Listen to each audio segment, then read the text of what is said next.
the enemy of lies is called the truth. And speaking the truth is the key to freedom, liberty. This is why many African heroes were died due to speaking the truth. Let's take example of Patrice Emery Lumumba,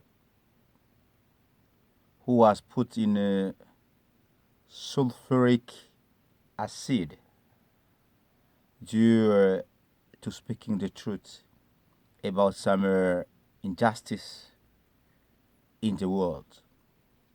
My dear brothers and sisters, friends, wherever you are in all four corners of the world, millions of Africans pray to be together to help each other, but there's still few who are just opposing that idea and trying to create some conflict between African to African in secret. Let us read the scripture from the book of Psalm 133 and hear the importance of being together. It says, Psalm 133, verse 1, how good and pleasant it is when brothers live together in unity. Dear, according to the scripture,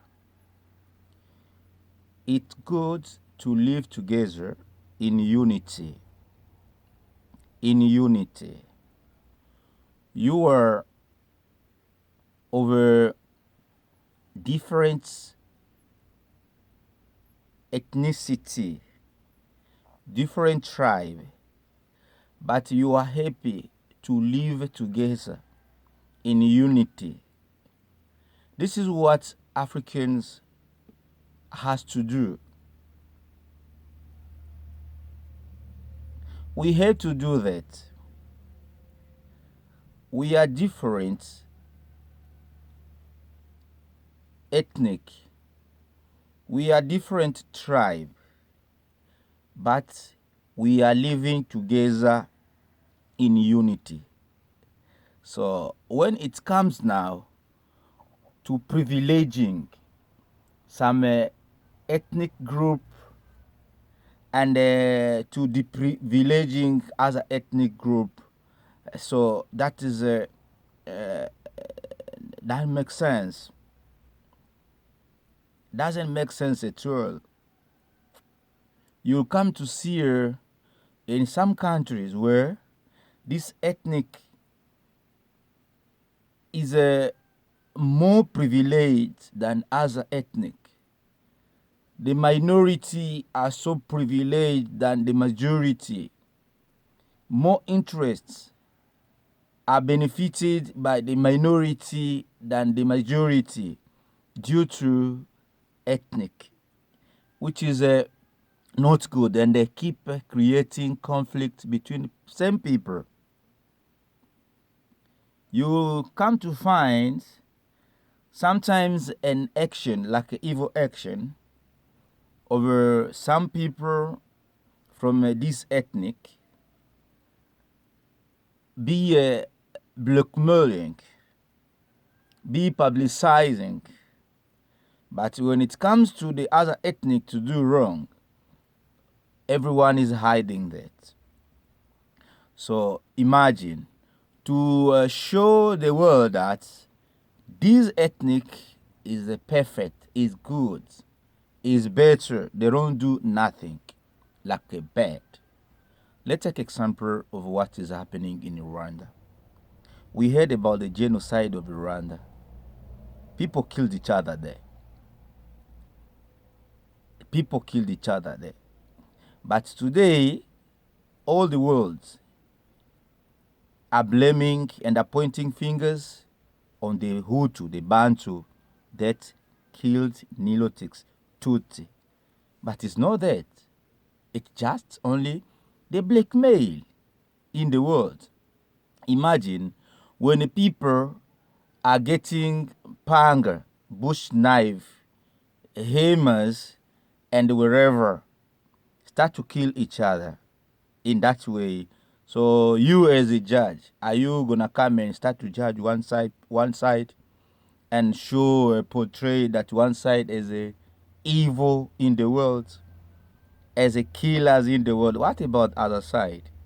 Because everyone was revenging. This one are killing and other one are killing, and until when the Tutsi came to power and carry on doing the same thing, to cutting the head of a Hutu silently till today.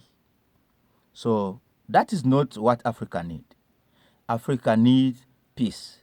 Africa needs unity, being together in unity. Let's take example of what is happening in the Democratic Republic of the Congo. It's the same thing. It's been many years in DRC. Many people didn't know about the conflict of ethnic. That was forgotten already, but it now again starting due to some Africans who want to benefit, and now they are again creating conflict between the Bantu and the Nilotics, the Tutsis. Same thing again is starting now in DRC, and now they are killing each other. They are killing now each other, which is bad. It doesn't make sense as an African doing that in Africa, and we need to liberate ourselves through the system of Africa which is captured. So we need to come out of that system, the captured system, to be free as African. How are we going to be free while we are not together? Some are joining the capture of Africa, to destroy the plans of the millions of Africans. How can we gonna be together in unity if we still having some conflict among us? We still betraying ourselves. We still destroying our life ourselves. How? This is a problem, dear brothers and sisters.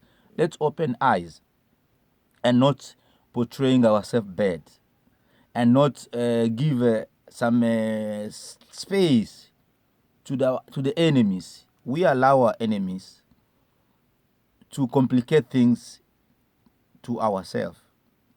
We allow our enemies to come in between of us and to create conflict. You see all what is happening today, all what is happening in DRC. The enemy is there, and we know the really enemy, who is joining some Africans. There is no enemy from out of Africa who can come and succeed to destroy the unity of the Africans if it's not linked with the other Africans. If it's not ally with the other African, if it's not joining with the other African to destroy the good plan of Africa. My dear friend, the scripture is telling me and you here how good and pleasant it is when brothers live together in unity. We have to be in unity.